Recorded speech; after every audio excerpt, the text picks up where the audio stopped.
안녕하세요. 아빠는 왜 코인 안 했어입니다. 비트코인을 어디서 사야 할지 모르는 분이 굉장히 많습니다. 이더리움 분석과 함께 현물 비트코인 그리고 선물 자리 이 영상 하나로 어디에서 사야 하는지 알려드리겠습니다. 7월 6일 일요일 브리핑 시작하도록 하겠습니다. 저번 영상 브리핑에서 15분봉, 1시간봉, 4시간봉 단기 조정이라 브리핑을 드렸습니다. 하지만 하락 추세선 안으로 다시 재진입을 한 상황인데 여기에서 만약에 추가적으로 조정이 나온다면 우리가 어디에 나올까? 그래서 텔레그램에 먼저 브리핑을 드렸는데 간단하게 알아보고 넘어가도록 하겠습니다. 하단 추세를 이탈하고 나서 추가적인 조정은 여기에 대한 수렴을 중단값으로 잡아주는 게 가장 좋습니다. 그래갖고 중단값을 세팅을 한번 해보면 요 정도 구간대 정도로 세팅을 한번 해보도록 하겠습니다. 자, 보시면 날봉에서도 계속 저항을 맞고 지지받고 상승하고 여기서도 저항을 맞고 여기서도 지지받고 상승했는데 다시 이탈 후에 또 저항 맞고 여기서 저항 자리를 돌파하고 지지받고 상승 나오고 또 지지받고 상승 나오고 비슷한 구간에서 같은 역할을 해주는 많은 역할을 해주는 이런 자리들이 보통 눌렸을 때 지지를 받을 수 있게 됩니다. 그래서 가장 좋은 거는 여기가 1, 2로 나눴을 때 이번 구간은 이제 하단, 그 다음에 1번 구간은 상단. 그래가지고 현재 차트가 상단에서 계속 놀아줘야 한다. 이탈이 되더라도 하락 추세 이탈보다 이런 중단값 이탈이 더 안 좋습니다. 왜냐면은 이런 하락 추세나 상승 추세에 대한 지지는 크게 받지 못합니다. 그럼 어디에서 지지나 저항을 크게 받을까 했는데 매물대가 가장 많은 구간, 매물대가 지금 여기 박스권에 대해서 어디에서 가장 많이 쌓였을까? 가장 많이 닿는 구간이 많이 쌓이겠죠, 당연히. 이런 구간들.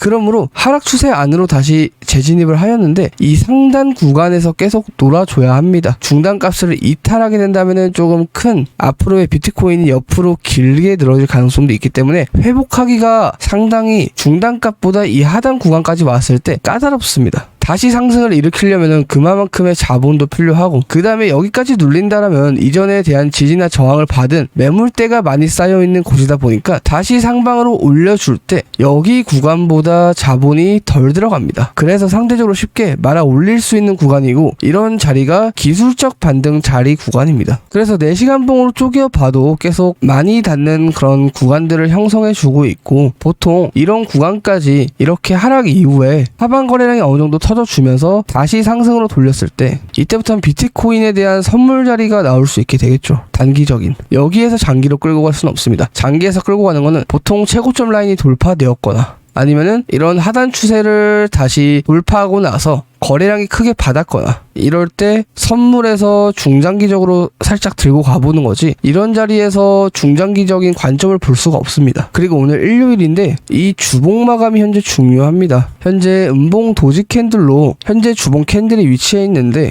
이 마감 자체가 음봉 마감이 된다거나 아니면은 도지 캔들로 마감되는데 음봉인 도지 캔들로 마감이 되면은 굉장히 좋지 않습니다. 그래서 만약에 도지 캔들로 마감이 되었을 때 예상해 본다면은 이러한 석별형 패턴으로도 진행될 수 있기 때문에 조금 크게 눌리게 되겠죠. 그러면은 고점은 낮아지는 대신에 저점은 일정 구간을 계속 지켜주는 이런 하단까지 테스트가 나올 수 있습니다. 근데 이런 하단까지 테스트가 나온다면은 제가 아까 뭐라고 말씀드렸나요? 옆으로 길게 늘어지고 그만큼의 자본이 더 필요하기 때문에 이러한 구간까지 테스트가 오지 않는 게 가장 중요합니다. 그래서 이러한 석별형보다는 양봉으로 이렇게 조금 위로 마감해 준 다음에 추가적인 상승이 나와주는 게 베스트겠죠. 그러한 확률보다 현재 음봉 도지 캔들로 주봉 캔들이 위치해 있기 때문에 확률적으로는 6대4 정도 4가 이제 상승에 대한 확률 그 다음에 6이 이런 음봉 십자 마감이나 십자 마감 이후에 하락이 나오는 이런 확률이 6 정도로 보고 있습니다. 그런데 언제까지나 요거는 단기적인 관점이고 저는 아직까지도 결론은 상방으로 보고 있어요. 왜냐? 비트코인이 고점 부근에서 크게 빠지지 않았기 때문에 고작 주봉 이러한 하나 때문에 하방을 본다라는 게 조금 웃기죠.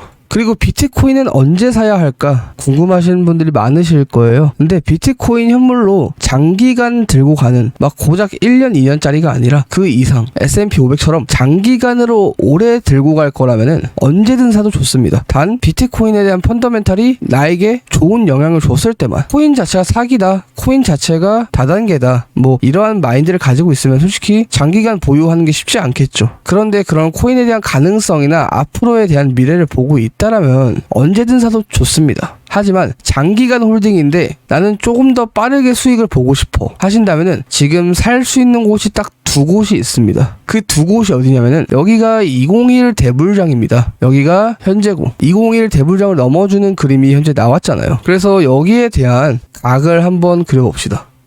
자, 여기 기준하고 여기 기준으로 그었는데 어느 정도 상승에 대한 겹치는 구간이 존재합니다. 보통 이런 자리를 돌파해 줄 때가 첫 번째입니다. 이런 자리를 돌파하면은 앞으로 더 상승을 받게 됩니다. 자, 비트코인 로그 차트인데 비트코인 로그 차트를 보면은 이렇게 현재 비트코인이 이전부터 계속 말려주는 그림을 보여주고 있어요. 상승에 대한. 그래서 이런 구간을 계속 넘지 못하죠. 바닥에서부터 상승은 잘 나왔지만 넘지 못하는 그림을 보여주고 있습니다. 자, S&P 500 차트를 보면은 말려주고 돌파 나와주고 여기도 이런 구간을 말려주고 돌파 나와주고 그 다음에 계속 지속적인 상승이 나왔습니다. 나스닥도 마찬가지로 이러한 구간을 쉽게 돌파해주는 상승, 여기도 이러한 구간을 쉽게 돌파해주는 이러한 상승.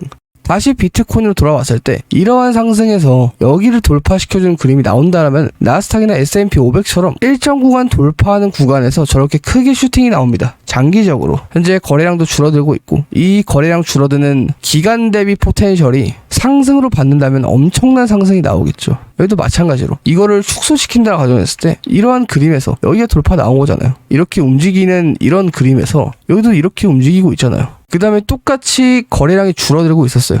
이 시점에서 이만큼에 대한 포텐셜이 상방으로 터졌다. 근데 지금 우리는 이 비트코인 전체 차트로 이렇게 보는데 전체 차트에서 만약에 돌파가 나온다면 어떻게 될까 과연? 그리고 두 번째 사는 곳입니다. 여기 하락 때 무슨 얘기가 나왔는지 아세요? 여기 하락 때는 비트코인 이제 20K 가면 한 30K쯤에 20K 가면은 풀매수할 거야. 15K 가면은 집할 거야. 이런 얘기가 진짜 유행처럼 돌았습니다. 제가 유튜브를 시작할 때도 여기였죠. 이 대하락장이 시작했어요. 저는 어떤 미친 유튜버가 대하락장이 시작합니까? 대상승장이 시작해서 빨아먹고 가지. 저는 이러한 장도 재미없고 다른 사람들과 소통하기 위해서 시작을 했었는데 벌써 이만큼 기간이 지났네요. 근데 지금 이게 중요한 게 아니라 여기에서 그러한 얘기가 나왔는데 만약에 비트코인이 이런 가격대를 깨준다라면은 이 얘기가 또 안 나올까? 나옵니다. 무조건 100% 나와요. 이러한 하락이 진행되는데 여기서도 이러한 하락이 진행되면은 이러한 얘기가 안 나올까? 나옵니다. 그럴 때는 어디가 바닥인지 몰라요. 여러분들 여기 바닥인 거 아셨어요? 모르잖아요. 그럼 어디에 사야겠어요? 내려갈 때마다 사는 겁니다. 그런 얘기가 돌 때마다 내려갈 때마다 매수를 하는 거예요.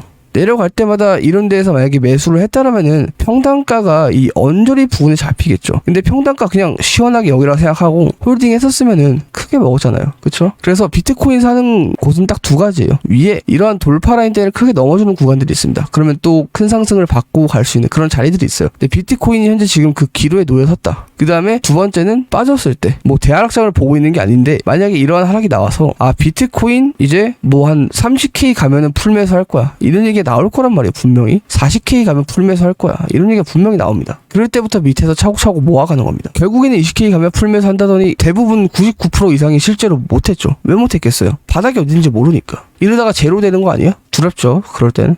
그래서 만약에 비트코인 중단값까지 하락을 하게 된다라면 이더리움도 이 박스권 하단까지 하락할 가능성이 있습니다. 그 다음에 여기에서 찍었다가 V자 반등 외발로 들어 올렸는데 만약에 외발이 아니라 이러한 그림을 현재 보여준다라면 다른 시나리오를 한번 예상해봐야 합니다. 그 시나리오는 만약에 이더리움이 그렇게 움직인다면 가져오겠습니다. 그래서 이더리움이 다이아고널 패턴 이후에 현재 ABC에 대한 조정 파동이 나왔습니다. 여기에서 베스트적으로 상승이 나와주려면은 ABC 이후에 추가 5파가 나와줘야 합니다. 그 다음에 4파동이 노란색 박스권 상단을 지지받고 다시 상승 나오는 그림. 그래서 비트코인 흘러가는 그림에 따라 이더리움 박스권 구간이 현재 중요하다. 이러한 그림이 아니라 만약에 ABC 하락이 이런 하락으로 비트코인과 같이 함께 빠진다라면 조금 큰일 나겠죠. 그래서 오늘의 결론, 또 상방을 본다. 비트코인 상승하거나 하락하거나 어디를 가든 우리가 살 수 있는 구간이 나온다. 그 구간만 기다렸다가 기회를 잘 잡으시면 됩니다. 오늘은 여기까지 하고 텔레그램에 후속 브리핑 해드리니까요. 오시면 좋을 것 같습니다. 텔레그램 링크는 더보기와 고정 댓글에 항상 남겨놓도록 하겠습니다. 그래갖고 항상 안전하게 매매하시고 성투하시기를 바랍니다. 감사합니다. 성투!